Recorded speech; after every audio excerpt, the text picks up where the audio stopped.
Assalamualaikum warahmatullahi wabarakatuh. Selamat datang kembali di channel Santri Hidayatus Salam Kobak Ceper. Semoga sahabat semua selalu dalam berkah Allah Subhanahu wa Ta'ala. Amin ya Robbal 'Alamin. Dalam video ini akan kami sajikan hikayat Syekh Abdul Qadir Al-Jailani bertemu dengan Nabi Khidir alaihi salam. Namun sebelumnya, kami berharap sekiranya sahabat semua tidak keberatan untuk subscribe, like, dan share ke rekan-rekan yang lain. Terima kasih. Semoga menjadi wasilah ladang pahala yang Allah berikan kepada kita semua. Amin ya Robbal 'Alamin. Diceritakan oleh Syekh Imam Taqiyuddin Muhammad Al-Wa'iz Al-Luknani di dalam kitabnya yang berjudul Raudatul Abror wa Mahasinil Ahyar. Allahumma ansyur nafahati ridwani alai, wa amit dan nabil asrorilati audataha ladai. Kisah ini terjadi di kisaran tahun 488 Hijriah, ketika itu usia Syekh Abdul Qadir Al-Jailani mencapai 18 tahun, di masa dinasti Abbasiyah. Dikisahkan setelah di tengah perjalanan beliau menuju kota Baghdad bertemu dengan segerombolan perampok.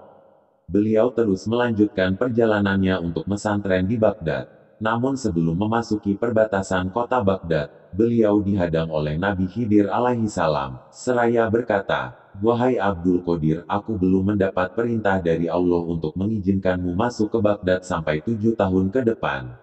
Setelah berkata demikian, Nabi Khidir pun pergi entah kemana. Maka Syekh Abdul Qadir Al-Jailani pun tidak memasuki kota Baghdad, dan beliau menetap di dekat sungai Tigris selama 7 tahun. Selama itu beliau hanya makan sayur-sayuran seadanya. Hingga suatu malam ada suara yang berseru kepada beliau, "Wahai Abdul Qadir, sekarang masuklah ke Baghdad." Baru setelah mendengar suara yang memerintahkannya itu, Syekh Abdul Qadir pun memasuki kota Baghdad. Waktu itu adalah malam hari yang teramat dingin dan juga hujan. Sehingga Syekh Abdul Qadir pun melangkahkan kakinya mendekati sebuah zawiyah atau pondokan sufi. Zawiyah atau pondokan sufi ini diasuh oleh Syekh Hamad bin Muslim Ad-Dabas, namun ternyata beliau malah menyerukan kepada murid-muridnya, "Kuncilah pintu zawiyah, tapi aturlah cahaya lampu tetap mengarah ke arah luar zawiyah." Sementara itu Syekh Abdul Qadir mudah hanya duduk di samping pintu zawiyah tersebut. Sejenak waktu berlalu, kemudian Allah Subhanahu wa Ta'ala menurunkan rasa kantuk yang berat kepadanya, hingga beliau tertidur. Tidak berselang lama beliau terbangun, dan mendapati dirinya mengalami hadat besar, maka beliau lalu melaksanakan bersuci, mandi besar dari hadatsnya itu.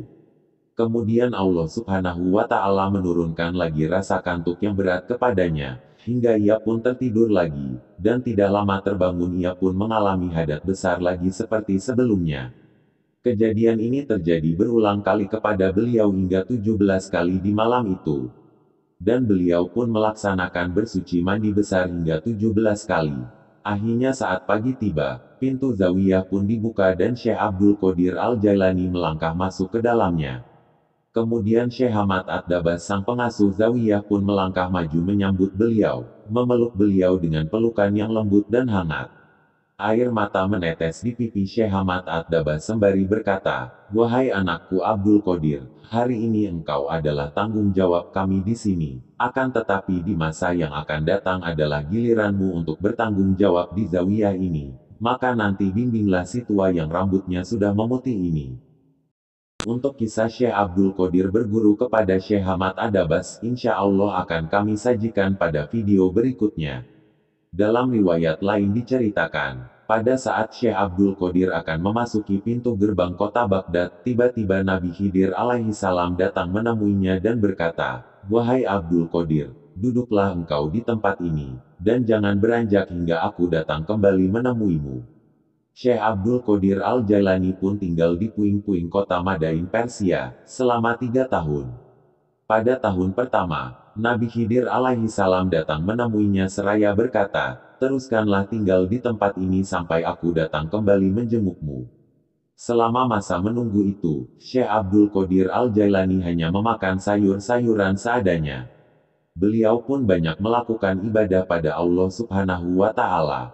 Konon diceritakan, pada tahun pertama beliau hanya makan sayur-sayuran saja tanpa minum. Tahun kedua, beliau hanya minum saja tanpa makan. dan di tahun ketiga, beliau sudah bisa bertahan tanpa makan dan minum. Sahabat santri Hidayatus Salam yang dirahmati Allah, dalam hikayat ini memang agak sedikit berbeda dengan yang pertama tadi diceritakan. Sebenarnya intinya adalah satu, baik versi pertama atau kedua sama-sama menceritakan perihal pertemuan Syekh Abdul Qadir Al-Jailani dengan Nabi Khidir alaihi salam, saat beliau akan menuntut ilmu di kota Baghdad. Demikianlah sekilas hikayat perjalanan Syekh Abdul Qadir Al-Jailani bertemu dengan Nabi Khidir alaihi salam. Tentunya banyak hikmah yang dapat kita petik dari hikayat ini, dan menjadi motivasi untuk kita di dalam menggapai kesuksesan dan hidup bahagia dunia dan akhirat.